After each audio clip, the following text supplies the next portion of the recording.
నమస్కారం BTV news కి స్వాగతం. ముందుగా ముఖ్యాంశాలు. సీఎం అయ్యాక తొలిసారిగా కుప్పం వెళ్లిన చంద్రబాబు అడుగడుగునా నీరాజనాలు పలికిన ప్రజలు అందరికీ అభివాదం చేస్తూ చంద్రబాబు ముందుకు సాగిన వైనం. జనసేన ఎమ్మెల్యేలతో సమావేశమైన ఆ పార్టీ అధినేత పవన్ కళ్యాణ్, మంత్రులు నాదెండ్ల మనోహర్, కందుల దుర్గేష్ తో పాటు పాల్గొన్న ఎమ్మెల్యేలు శాసనసభ వ్యవహారాలపై అవగాహన కల్పించనున్న పవన్. 6 నెలల్లో స్వర్ణకార కార్పొరేషన్ ఏర్పాటు చేస్తామని మంత్రి నారా లోకేష్ స్పష్టీకరణ. కార్మికులను ఆదుకుంటామని భరోసా. స్వర్ణకారులు ఎదుర్కొంటున్న సమస్యలపై అధ్యయనం చేసి వివరాలు సమర్పించాలని కోరిన వైనం. ఎమర్జెన్సీ వ్యతిరేక దినం సందర్భంగా విజయవాడ చిట్టినగర్లో బీజేపీ ర్యాలీ. విద్యార్థులకు ఎమర్జెన్సీ డే గురించి, ఆనాటి కాలమాన పరిస్థితుల గురించి బీజేపీ నేతల వివరణ. చంద్రబాబు మళ్లీ సీఎం అయ్యాక తొలిసారిగా కుప్పం వెళ్లారు. కుప్పంలో చంద్రబాబుకు అడుగడుగునా ప్రజల నీరాజనాలు పలికారు. అందరికీ అభివాదం చేస్తూ చంద్రబాబు ముందుకు సాగారు. చారిత్రాత్మక రీతిలో ఏపీలో టీడీపీ కూటమి ప్రపంచం సృష్టించి అధికారంలోకి రావటం తెలిసిందే. ఇటీవల చంద్రబాబు 4వ పర్యాయం ఏపీ ముఖ్యమంత్రిగా ప్రమాణ స్వీకారం చేసి బాధ్యతలు అందుకున్నారు. ముఖ్యమంత్రి అయ్యాక చంద్రబాబు మొదటిసారిగా తన సొంత నియోజకవర్గం కుప్పం వచ్చారు. హెలికాప్టర్లో వచ్చిన చంద్రబాబును చూసేందుకు కుప్పం ప్రజలు పోటెత్తారు. అడుగడుగునా తమ నేతకు నీరాజనాలు పలికారు. చంద్రబాబు అందరికీ అభివాదం చేస్తూ ముందుకు సాగారు. ఈ సందర్భంగా చంద్రబాబు ముఖంలో విజయం తాలూకా ఆనందం స్పష్టంగా కనిపించింది. కుప్పంలో తన విజయంలో కీలక పాత్ర పోషించిన కార్యకర్తల్ని చంద్రబాబు భుజం తట్టి అభినందించారు. చంద్రబాబుకు స్వాగతం పలికిన వారిలో చంద్రగిరి ఎమ్మెల్యే పులవర్తి నాని కూడా ఉన్నారు. చంద్రబాబు నేడు రేపు కుప్పం నియోజకవర్గంలో పర్యటించనున్నారు. మండలాల వారీగా నేతలు కార్యకర్తలతో సమావేశం కానున్నారు. తొలుత హంద్రినీవా పనుల్ని పరిశీలించారు.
జనసేన ఎమ్మెల్యేలతో ఆ పార్టీ అధినేత డిప్యూటీ సీఎం పవన్ కళ్యాణ్ సమావేశమయ్యారు.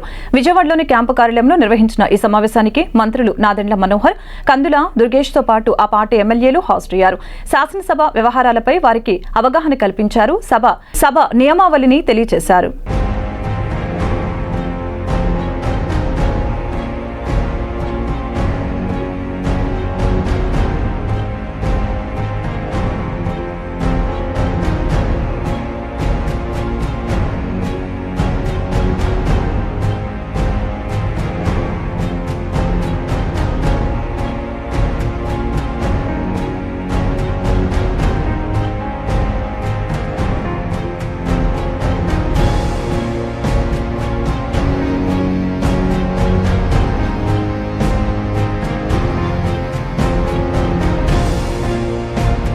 ఆరు నెలల్లో స్వర్ణకార కార్పొరేషన్ ఏర్పాటు చేసి కార్మికులను ఆదుకుంటామని మంత్రి నారా లోకేష్ స్పష్టం చేశారు.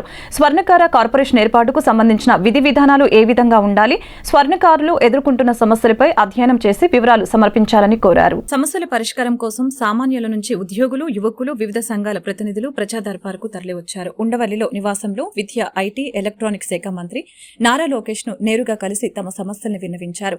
ఉదయం నుంచే రాష్ట్ర వ్యాప్తంగా ప్రజా దర్బారు కార్యక్రమానికి పెద్ద ఎత్తున తరలివచ్చారు. అందరి సమస్యల్ని ఓపికగా విన్న యువనేత ఆయా సమస్యల సత్వర పరిష్కారానికి కృషి చేస్తానని భరోసా ఇచ్చారు. ప్రతి ఒక్కరి విన్నపాలను స్వీకరించి నారా లోకేష్ ఆయా సమస్యల్ని సంబంధిత శాఖలకు పంపి పరిష్కారానికి చొరవ తీసుకోవడం ప్రజాప్రభుత్వ పాలనకు నిదర్శనమని తెలియజేశారు. ఎన్నికల్లో హామీ ఇచ్చిన విధంగా స్వర్ణకార కార్పొరేషన్ ఏర్పాటు చేసి ఆదుకోవాలని మంగళగిరికి చెందిన Lakshmi Narasimha gold Smith welfare society ప్రతినిధులు యువనేతను కలిసి విజ్ఞప్తి చేశారు. మంగళగిరిలో స్వర్ణకార వృత్తిపై ఆధారపడి అనేక మంది జీవనం సాగిస్తున్నారని, మంగళగిరిని గోల్డ్ హబ్ గా రూపొందిస్తామనే హామీకి కట్టుబడి ఉన్నామని, ఆధునిక సౌకర్యాలు కల్పిస్తామని లోకేష్ తెలిపారు.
భారతీయ జనతా పార్టీ ఎన్టీఆర్ జిల్లా శాఖ ఆధ్వర్యంలో మంగళవారం చిట్టినగర్ బంగారయ్య కొట్టు సెంటర్ నుంచి కేబీఎస్ కాలేజీ హిమాలయ హోటల్ వరకు ఎమర్జెన్సీ వ్యతిరేక దినం కార్యక్రమాన్ని పురస్కరించుకొని ర్యాలీ చేపట్టడం జరిగింది. ఈ కార్యక్రమంలో భారతీయ జనతా పార్టీ సీనియర్ నాయకులు, ఆనాడు ఎమర్జెన్సీ కాలంలో జైలుకు వెళ్లినటువంటి నాయకులు వామరాజు, సత్యమూర్తి, ఎన్టీఆర్ జిల్లా బీజేపీ అధ్యక్షులు అడ్డూరి శ్రీరామ్, బీజేపీ జిల్లా ప్రధాన కార్యదర్శులు కొలపల్లి గణేష్, భోగవల్లి శ్రీధర్, బీజేపీ సీనియర్ నాయకులు బొడ్డు నాగలక్ష్మి, పీయూష్ దేశాయ్, నున్న కృష్ణ, దేవిన హరిప్రసాద్, పచ్చిపులుసు ప్రసాద్, మారుతి తదితర నాయకులు పాల్గొన్నారు. తదనంతరం కేపీఎస్ కాలేజీలో విద్యార్థులకు ఎమర్జెన్సీ డే గురించి, ఆనాటి కాలమాన పరిస్థితుల గురించి వివరించారు.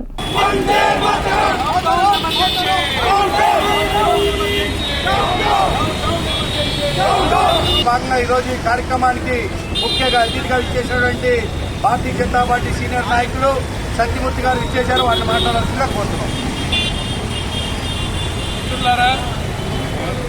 49 సంవత్సరాల క్రితం ఇదే రోజున ఇందిరాగాంధీ కాంగ్రెస్ పార్టీకి చెందినటువంటి అప్పటి ప్రధానమంత్రి ఇందిరాగాంధీ తన యొక్క పదవిని కాపాడుకోవడం కోసం ఎమర్జెన్సీని ప్రకటించి ప్రతిపక్ష నాయకులందరినీ కూడా జైల్లో పెట్టడం జరిగింది.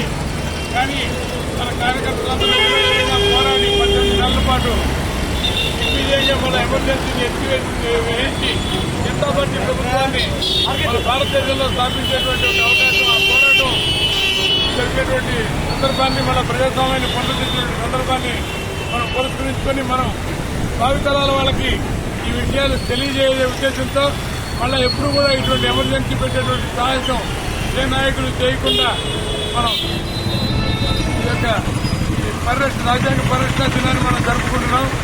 మనం ఈ రోజున ప్రజాస్వామ్యం కోసం, ప్రజాస్వామ్య హక్కుల కోసం అనేక మంది మన కార్యకర్తలు లక్షలాది మంది జైలుకు వెళ్తాం, లాఠీ దెబ్బలు తింటాం, అనేక స్థితిగతులకు గురి కావడం జరిగింది. కాబట్టి దీన్ని భావితరాల వాళ్ళకి చెప్పి రేషన్ బియ్యం పంపిణీలో అతిపెద్ద కుంభకోణం చోటు చేసుకుందని, దీనిపై దృష్టి సారిస్తామని, అవసరమైతే విజిలెన్స్ ఎంక్వైరీ వేస్తామని పౌర సరఫరాల శాఖ మంత్రి నాదెండ్ల మనోహర్ హెచ్చరించారు. తూకాల మోసాలకు పాల్పడిన సరఫరాదారులందరినీ బ్లాక్ లిస్టులో పెట్టమని ఆదేశించినట్లు తెలిపారు. రేషన్ అక్రమాలకు అడ్డుకట్ట వేస్తామని మంత్రి స్పష్టం చేశారు. కానూరులోని పౌర సరఫరాల శాఖ కార్యాలయంలో మంత్రి నాదెండ్ల మనోహర్ సమీక్ష సమావేశం నిర్వహించారు. ఈ సందర్భంగా ఏర్పాటు చేసిన విలేకరుల సమావేశంలో మంత్రి మాట్లాడారు. రేషన్ అక్రమాలపై, కొలతలపై రాష్ట్ర వ్యాప్తంగా అన్ని చోట్ల తనిఖీలు చేపట్టాలని ఆదేశించారు. చక్కెర, కందిపప్పు, పామాయిల్ తూకాల్లో తేడాలున్నట్లు గుర్తించామని, మొత్తంగా కుంభకోణం కోట్ల రూపాయల్లో ఉండవచ్చని అంచనా వేస్తున్నామని తెలిపారు. తప్పు చేసినట్లు గుర్తించిన సరఫరాదారుల్ని బ్లాక్ లిస్టులో పెట్టాలని ఆదేశించారు. తప్పు చేసిన సరఫరాదారులపై లీగల్ మెట్రాలజీ చట్టం కింద క్రిమినల్ కేసులు నమోదు చేయాలని అన్నారు. తూకాల్లో తేడాలపై విజిలెన్స్ ఎంక్వైరీ వేయాల్సిందిగా అధికారుల్ని మంత్రి ఆదేశించారు. రాష్ట్రంలోని 251 మండల్ లెవెల్ స్టాక్ పాయింట్స్లో మొట్టమొదటి స్టాక్ పాయింట్ 16వ తారీఖున నేను తెనాల్లో చేసినప్పుడు 15వ తారీఖున తెనాల్లో తనిఖీ చేసినప్పుడు కొలతల్లో తేడా వచ్చినప్పుడు ఆ రోజు కమిషనర్ గారితో అదేవిధంగా సివిల్ సప్లైస్ కార్పొరేషన్ ఎండీ గారితో మాట్లాడి రాష్ట్ర వ్యాప్తంగా ఉన్న 251 మండల్ లెవెల్ స్టాక్ పాయింట్స్లో లీగల్ మెట్రాలజీ విభాగం అధికారుల ద్వారా రాష్ట్ర వ్యాప్తంగా తనిఖీలు చేయమని నేను ఆ రోజు ఆదేశాలు ఇవ్వడం జరిగింది. దానికి అనుగుణంగా ఈ 251 స్టాక్ పాయింట్లో తనిఖీలు చేసిన తర్వాత 189 కేసులు నమోదు చేశారు. వాటిలో చక్కెర పైన 110 కేసులు, 74 కేసులు కందిపప్పు పైన, 4 కేసులు పామాయిల్ పైన. ఈ తనిఖీల సమయంలో చాలా వరకు 10% తక్కువ ఉన్నాయి కొలతలు. దీంట్లో ఇది చాలా సీరియస్గా తీసుకోవాల్సిన అంశం. లీగల్ మెట్రాలజీ డిపార్ట్మెంట్ ప్రస్తుతం మేము చేసిన తనిఖీలు కందిపప్పు, చక్కెర, అదేవిధంగా పామాయిల్, కొన్ని సందర్భాల్లో ఆటా కూడా చేసాం. ఆశ్చర్యకరమైన విషయం ఏంటంటే ప్రజలు ఒక నమ్మకంతో ప్రభుత్వం ఏర్పాటు చేసిన రాజధాని అమరావతిని విధ్వంసం చేయడానికి మాజీ ముఖ్యమంత్రి జగన్ చేసిన కుట్రలు ప్రజలకు తెలుసునని విజయవాడ తూర్పు ఎమ్మెల్యే గద్దె రామ్మోహన్ తెలిపారు. వైసీపీ కార్యాలయాన్ని కూల్చివేశారంటూ జగన్ ఆవేదన చెందడం విడ్డూరంగా ఉందని తెలియజేశారు. విజయవాడ తూర్పు నియోజకవర్గం పట్టమట 10వ డివిజన్ ఫన్ టైమ్స్ రోడ్లో ఎమ్మెల్యే గద్దె రామ్మోహన్ పర్యటించారు. ఈ సందర్భంగా స్వయం ఉపాధి చేసుకునేందుకు ఇస్త్రీ బండి మరియు కుట్టు మిషన్ను పంపిణీ చేశారు. అనంతరం మీడియాతో మాట్లాడారు. వైసీపీ కార్యాలయంపై కూల్చివేయడంపై వైసీపీ అధినేత జగన్ ఆవేదన వ్యక్తం చేయడం విడ్డూరంగా ఉందని తెలిపారు. రాజధాని సీడ్ యాక్సెస్ రోడ్డుకు అడ్డంగా వైసీపీ కార్యాలయ నిర్మాణాన్ని చేపట్టారని తెలిపారు. అమరావతిని అభివృద్ధి చేయకుండా అడ్డుకోవటం జగన్ కుట్రలో ఇదొక భాగమని తెలిపారు. అమరావతిలో పేదలకు ఇల్లు అని మోసం చేశారని దుయ్యపట్టారు. వైసీపీ మోసాలు గ్రహించిన ప్రజలు ఎన్నికల్లో తగిన గుణపాఠం చెప్పారని అన్నారు. ఆఫీసుల గురించి జగన్మోహన్ రెడ్డి గారు చాలా ఆవేదన, ఆందోళన, బాధపడుతూ ఉన్నారు. ఒక్కసారి ఆయన ముఖ్యమంత్రి అయిన తర్వాత మొట్టమొదటి స్పీచ్లో ఏదైతే ప్రజావేదిక, అది ప్రజల సొమ్ముతో కట్టిన వేదిక, అది ప్రజల కోసం ఏర్పాటు చేసిన వేదిక, ఆ వేదిక నారా చంద్రబాబు నాయుడు గారు కట్టాలి కాబట్టి అది కోల్చాలనే ఉద్దేశంతో ఆయన మాట్లాడిన మాటలు ఒక్కసారి చూసుకుంటే ఇవాళ ఆయన ఆఫీసులు పగలగొట్టిన దానికి కానీ లేదా ఆఫీసులు నోటీస్ ఇచ్చిన దానికి కానీ సమాధానం దొరుకుతుంది. ఇవాళ మిగతా ఆఫీసుల గురించి నాకు తెలియదు కానీ మంగళగిరిలో కట్టిన ఆయన కేంద్ర కార్యాలయం రాజధానికి దారి లేకుండా చేయడానికి కుట్ర పని అక్కడ ఏర్పాటు చేస్తున్నాడు ఆయన. ఇది అందరూ కూడా గమనించుకోవచ్చు. రాజధానికి దారి లేకుండా చేయడానికి స్పీడ్ యాక్సెస్ రోడ్లో అది భాగమైన ఆ భాగాన్ని అడ్డంగా ఆయన ఆఫీస్ కట్టేస్తే ఇక రాజధాని దారి ఉండదు, ఏదో మెలికలు తిరిగి వెళ్ళాల్సి వస్తుంది. అంటే ఆయన ఏ పని చేసినా కూడా కుట్రపూరితంగా. ఇప్పుడు పేదవారికి ఇళ్ల కోసం స్థలం ఇచ్చారు, ఇవ్వాలి కూడా, పేదవాళ్ళందరూ ఖచ్చితంగా ఇళ్ళు. కానీ ఆయన పేదవారిని అడ్డం పెట్టుకొని ప్రధానమైన రాజధానిలో ప్రధానమైన భూభాగం అక్కడ అది రాజధానిని డిస్టర్బ్ చేయడానికి ఆలోచన చేశారు తప్ప పేదవాళ్ళ కోసం సైట్ ఇవ్వాలా అనే ప్రేమతో కాదు. అంటే ఆయన ఏ పని చేసినా కూడా రాజధాని అక్కడ ఉండకూడదు, రాజధాని డిస్టర్బ్ చేయాలనే కాన్సెప్ట్, దాన్ని మేము వ్యతిరేకిస్తూ ఉన్నాం. ఇవాళ రాజధాని అనేది రాష్ట్రానికి తల లాంటిది. కృష్ణానది పక్కనే ఉన్న నగరంలో మాత్రం మంచినీటి కొరతతో అపరిశుభ్ర నీటి కోరల్లో ప్రజలు అల్లాడుతున్నారని కార్పొరేటర్ బోయ సత్యబాబు ఆగ్రహం వ్యక్తం చేశారు. ప్రభుత్వాలు మారుతున్నాయి కానీ ప్రజలు అత్యవసరమైన మౌలిక సదుపాయాలు కల్పించలేకపోవడం దురదృష్టకరమని తెలిపారు. మంగళవారం 50 డివిజన్ సిఎస్ఐ చర్చి సెంటర్లో మంచినీటి కొరత నివారించాలని, కలుషిత మంచినీటి సరఫరా నిరోధించాలని సిపిఎం ఆధ్వర్యంలో నిరసన కార్యక్రమం జరిగింది. ఈ కార్యక్రమంలో పాల్గొన్న కార్పొరేటర్ బోయా సత్యబాబు మాట్లాడారు. నగరంలో ప్రజలు మంచినీటి కొరతతో, కలుషిత నీటితో సరఫరా వల్ల అనేక ఇబ్బందులు పడుతున్నారని, ప్రజలు సతమతమవుతున్నారని ఆవేదన వ్యక్తం చేశారు. కలుషిత మంచినీటిని త్రాగి ఇప్పటివరకు డయేరియా వంటి వ్యాధుల బారిన పడి 15 మంది చనిపోయారని తెలిపారు. అధికారులు, ప్రజా ప్రతినిధులు స్పందించి నగరంలో మంచినీటి సరఫరాను మెరుగుపరిచి నీటి కొరతను అరికట్టాలని, లేకుంటే కార్పొరేషన్ కార్యాలయాల ముట్టడి చేస్తామని తెలిపారు. మాజీ కార్పొరేటర్ ఆదిలక్ష్మి మాట్లాడుతూ ప్రభుత్వాలు మారినా ప్రజలు కనీస మౌలిక సదుపాయాల కల్పనకు నోచుకోలేదని, వాటిని కల్పించడంలో ప్రభుత్వాలు విఫలమయ్యాయని అన్నారు. ఈ కార్యక్రమంలో స్థానిక మహిళలు, సిపిఎం నాయకులు తదితరులు పాల్గొన్నారు. విజయవాడ నగరం కృష్ణానది పక్కనే ఉన్నా కానీ ఈరోజు విజయవాడ నగర ప్రజలకి తాగునీటికి ఇబ్బందులు గురవుతున్నారు. కనీసం అరగంట రావడం గొప్ప అయిపోతుంది. మంచినీళ్ళు, పరిశుభ్రమైన నీళ్ళు లేకపోవడం వల్ల గత నెలలో కాలుష్యం కోరల్లో డయేరియాతో దాదాపు 15 మంది విజయవాడ నగరంలో మరణించారు. వందల సంఖ్యలో హాస్పిటల్ పాలయ్యారు. ఇప్పుడు రాష్ట్ర వ్యాప్తంగా కూడా డయేరియా విస్తరించి ప్రజలు ప్రాణాలు కోల్పోతున్న పరిస్థితి. మంచినీటికి సంబంధించినటువంటి రంగునీరు వస్తుంది, మంచినీరు ఇవ్వమని మొరబెట్టుకున్న పట్టించుకునే నాదుడు లేడు. మరోవైపు ఉన్నటువంటి రిజర్వాయర్లు, అది గాంధీజీ రిజర్వాయర్ కానీ, వించిపేట రిజర్వాయర్ కానీ, చేపల మార్కెట్ రిజర్వాయర్ కానీ, గొల్లపాలెంగట్ రిజర్వాయర్లు కానీ, నగరంలో అనేక రిజర్వాయర్లు ఈరోజు నిన్నట్ల సగం నీళ్ళే వస్తున్నాయి. 16 అడుగులు వించిపేట రిజర్వాయర్కి 8 అడుగులే వస్తుంది. 3 మీటర్లు నిండాల్సినటువంటి మరి గాంధీజీ రిజర్వాయరు 2 మీటర్లే వస్తుంది. ఎందుకని ఇలాగా నీళ్లు కృష్ణానదిలో నీళ్లున్నా విజయవాడ ప్రజలకు నీళ్ళు ఇవ్వకుండా ప్రజలను ఇబ్బందులు పాలు చేస్తున్నారనేది ఈరోజు పాలకులు సమాధానం చెప్పాలి. అలాగే అధికారులు వెంటనే యాక్షన్ తీసుకోవాలి. లీకేజీలు అవుతున్న పైపుల్ని బాగు చేయమన్నా కానీ సిబ్బంది లేరని చెప్పి రోజులు నెలల తరబడి కూడా పెండింగ్ పెట్టేస్తున్నారు. 15వ ఆర్థిక సంఘం నిధులతో మరి 43 లక్షల రూపాయల విలువైన వాటర్ పైప్ లైన్ పనులు మంజూరయ్యి 3 ఏళ్ళు అవుతున్న పనులు మాత్రం ముందుకు సాగటం లేదు. ఈ విషయాల మీద మున్సిపల్ కమిషనర్ గారికి స్వయంగా వినతి పత్రాలు ఇచ్చిన స్పందన మాత్రం నామాత్రంగా ఉంది.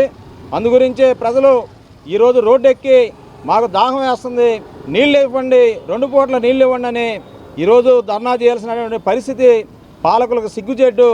ఇప్పటికైనా నూతనంగా ఎన్నికైనటువంటి నగర ఎమ్మెల్యేలు, ఎంపీ గారు విజయవాడ నగరంలో ప్రజల యొక్క మంచినీళ్ళ విషయం మీద వెంటనే స్పందించి మంచినీరు కొరతను నివారించాలి, పరిశుభ్రమైన మంచినీరు ఇవ్వాలి. డయేరియా లాంటి మరి ప్రమాదకరమైనటువంటి పరిస్థితుల నుంచి ప్రజల్ని కాపాడాలని ఈ సందర్భంగా మేము సిపిఎంగా డిమాండ్ చేస్తున్నాం. ఈరోజు 50వ డివిజన్కి సంబంధించి చాలామంది ఇబ్బంది పడుతున్నారు. చాలామంది ఆరోగ్య సమస్య మీద కూడా హాస్పిటల్ పాలవుతున్నారు. ఇక్కడ పారిశుద్ధ్యం చూస్తే కూడా నామమాత్రంగానే ఉంది. ఎవరైతే రిటైర్డ్ అయ్యాడో వాళ్ళని ఆ స్థానంలో మళ్ళీ వేసుకునే పరిస్థితి లేదు. ఏ ప్రభుత్వం మారినా ప్రజలు చేసే తీరు మాత్రం ఒకేలా ఉంది. ప్రభుత్వాలు మారుతున్నాయి, వీళ్ళు చేయలేదు వాళ్ళు చేస్తారని భ్రమలు కలిపి ప్రజలందరూ ఓట్లేసి అత్యధిక మెజార్టీతో గెలిపించినా కానీ ఈ రోజున మళ్ళీ ప్రజల మధ్యకు వచ్చి మీ సమస్యలు ఏంటి అని అడిగే నాదులు లేడు. ఎందుకని ఇంత చేటుగా గెలిపించుకొని మీ మీద నమ్మకం కలిగినప్పుడు మీరు ఎక్కడ కూర్చుంటున్నారో ఎవరికి అర్థం కావడం లేదు. మీరు పనిచేస్తారని నమ్మకంతో మిమ్మల్ని గెలిపించుకుంటే ఈ రోజున వాటర్ సమస్య ఎంత తీవ్రంగా ఉందో మరి మీరు వచ్చి ఏం చేస్తున్నారని నేను అడుగుతున్నా. ఇవాళ ఇక్కడ బీజేపీ నాయకుడు గెలిచినప్పుడు వాళ్ళ మేము చెయ్యం, మేము బాగా చేస్తాము, ఒక్కసారి చూడండి మమ్మల్ని గెలిపించమని వాళ్ళని గెలిపిస్తే ఒక్కసారి చూశారు.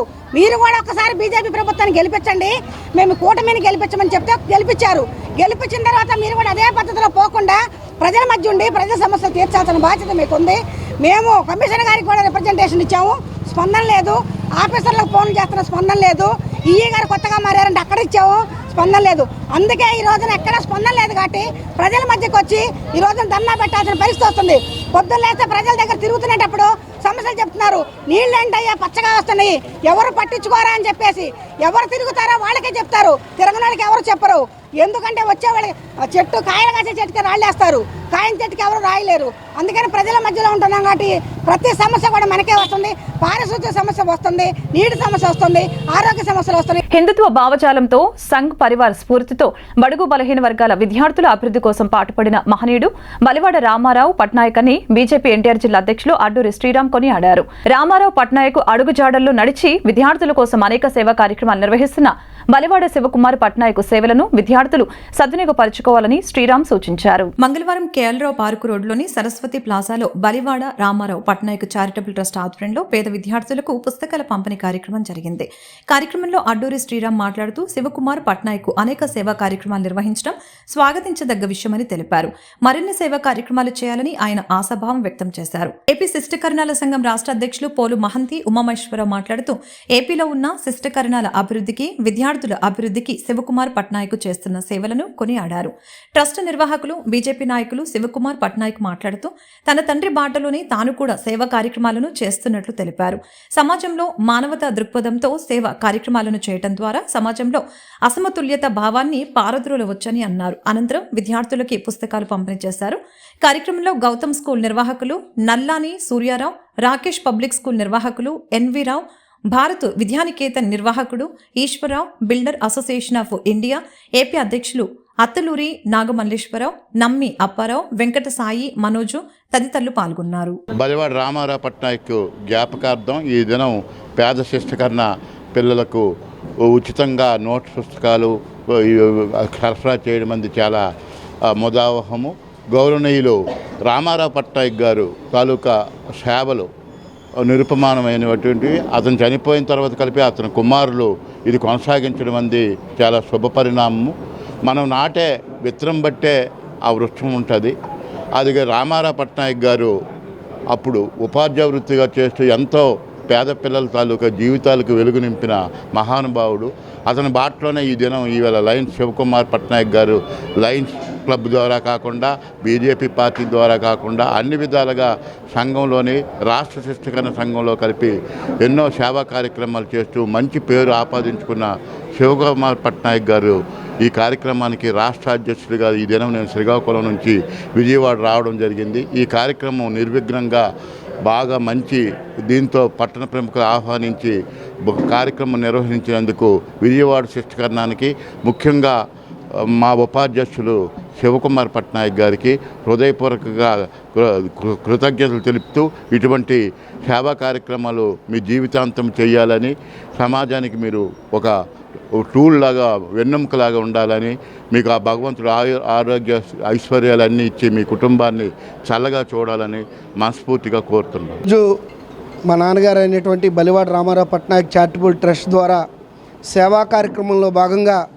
ఈరోజు నోట్బుక్స్ విద్యార్థులకు ఇవ్వాలని చెప్పి శిష్టకరణ కులంలో ఉన్నటువంటి విద్యార్థులు విజయవాడలో నివసిస్తున్నటువంటి 47 మంది విద్యార్థులకు వారికి పూర్తిగా నోట్సులు అందచేయాలని తపంతో ఈరోజు ఈ కార్యక్రమం ఏర్పాటు చేశాం.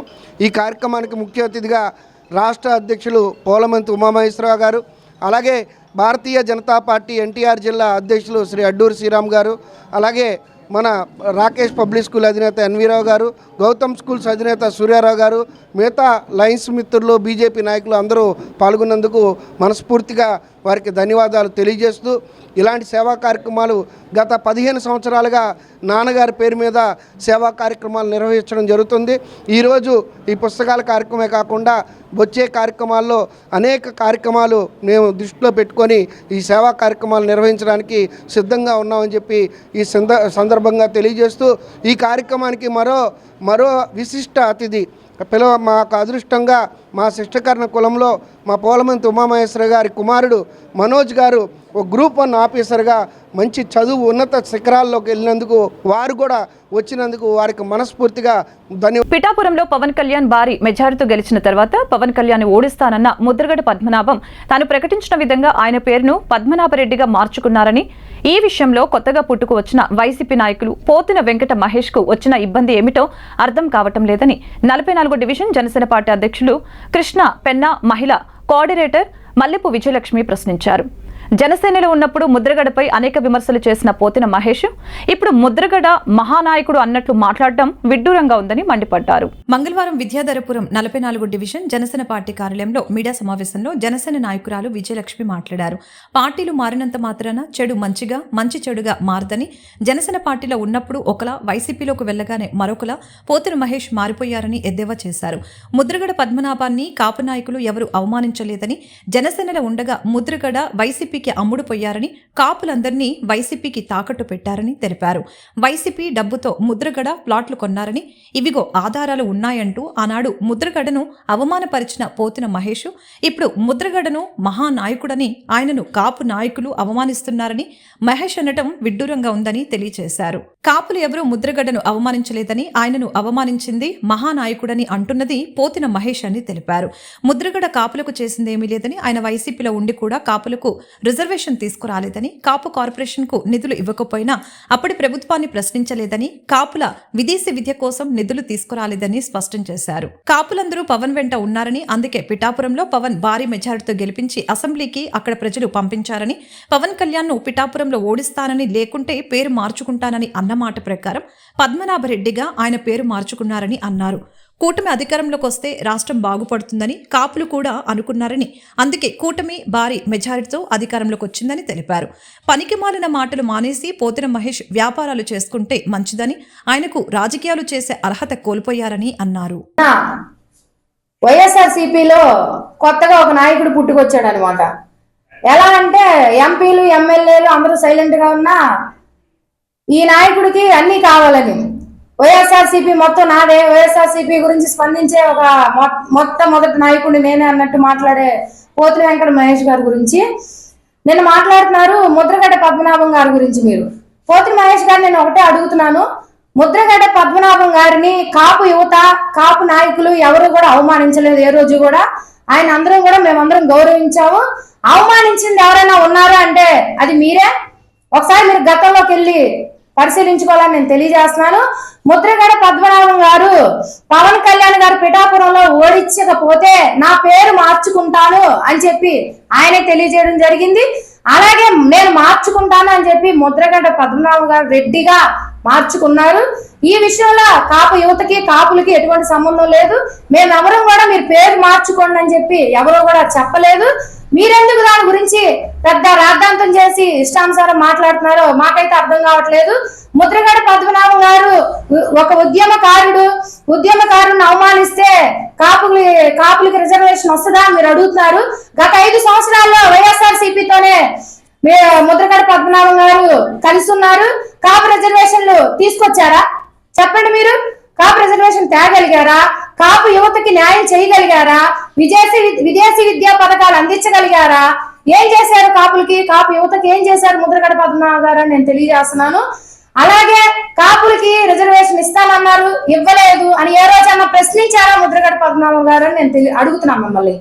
2000 కోట్లు నేను సంవత్సరానికి ఇస్తానని చెప్పి విజయవాడ నగరంలో నీటి కాలుష్యాన్ని అరికట్టడం కోసం పాత నీటి పైప్ లైన్ ను మార్చి హెచ్డి పైప్ లైన్ ను ఏర్పాటు చేయాలని ట్యాక్స్ పేయర్స్ అసోసియేషన్ కార్యదర్శి ఆంజనేయులు డిమాండ్ చేశారు. విజయవాడ పుష్ప హోటల్ సమీపంలో ఉన్న బెల్లపు శోభనాద్రి గ్రంథాలయంలో నిర్వహించిన మీడియా సమావేశంలో మాట్లాడిన ఆయన ప్రకాశం బ్యారేజీ రిజర్వాయర్ మీద ఆధారపడకుండా ప్రత్యేకంగా 5 టీఎంసీ వరద నీటిని ఆపుకునే విధంగా కృష్ణానదిపై చెక్ డ్యాం ను నిర్మించాలని తెలిపారు. నగరపాలక సంస్థ సరఫరా చేసే నీటిని ప్రజలు నిర్భయంగా తాగవచ్చనే ధైర్యం కల్పించాలని తెలిపారు.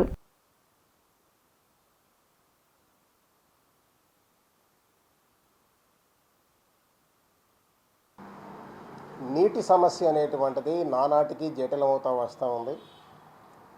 దీనికి ప్రధానమైనటువంటి కారణాలు, ఒకటి నీటి లభ్యత అనేటువంటిది ప్రకాశం బ్యారేజీలో లేకపోవటం అయితే, రెండవది విజయవాడ నగరంలో వేసినటువంటి నీటి పైపులు అనేటువంటివి చాలా పాతకాలంగా ఉన్నటువంటి పైపులు. ఆ పైపులు మార్చకపోవడం వల్ల అవన్నీ కూడా పాతకాలం మట్టి పైపులు, సిమెంట్ పైపులు కావడంతో అవి నీటిని పీల్చుకొని, మురుగునీటిని పీల్చుకొని నీటి కాలుష్యం అనేటువంటి దానికి దారితీసింది. దానివల్లే కొంతమంది చనిపోయారు కూడా. కాబట్టి ఈ పరిస్థితి మారాలి అని చెప్పని మేము ఇటు మున్సిపల్ కమిషనర్ గారికి, అటు రాష్ట్ర ముఖ్యమంత్రి గారికి, మున్సిపల్ శాఖ మంత్రి గారికి, ఇరిగేషన్ శాఖ మంత్రి గారికి, ప్రిన్సిపల్ సెక్రటరీకి, చీఫ్ సెక్రటరీకి, principal secretary municipal administration, principal secretary జనవనరుల శాఖ, అలాగే CDMA కమిషనర్కి వీళ్ళందరికీ కూడా మేము లెటర్లు రాయటం అనేటువంటిది జరిగింది. దాంట్లో మేము క్లియర్గా స్పష్టంగా చెప్పింది ఏమిటంటే, ఒకటి, విజయవాడ నగరంలో ఉన్నటువంటి పైపులన్నీ కూడా మార్చాలి, HD పైపులు అనేటువంటివి వెయ్యాలి.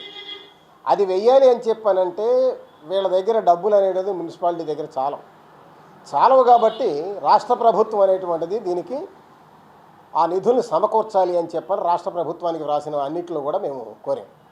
రెండవది, విజయవాడ నగరానికి సంబంధించినంతవరకు ఇవాళ 14 లక్షల జనాభా ఉన్నారు.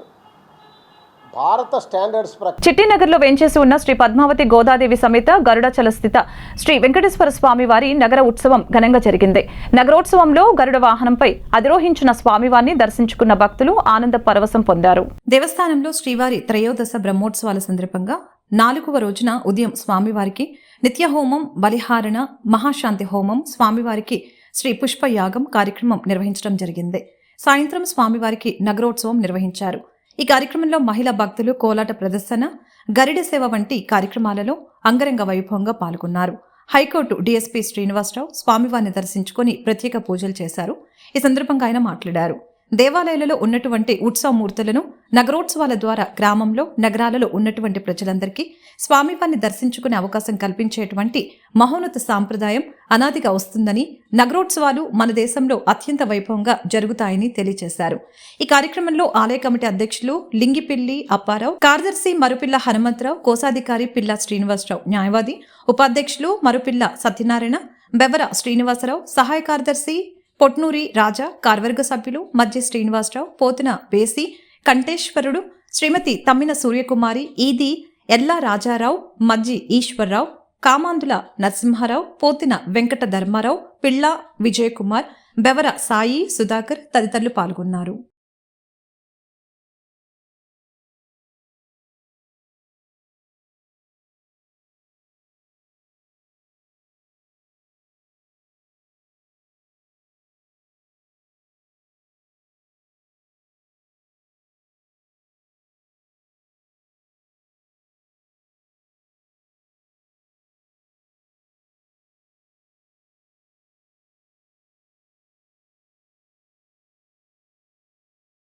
మరి ముఖ్య అతిథులుగా మరి హైకోర్టు DSP గారు శ్రీనివాస్ గారు రావడం కూడా మా అందరూ కూడా ఎంతో ఆనందదాయకం.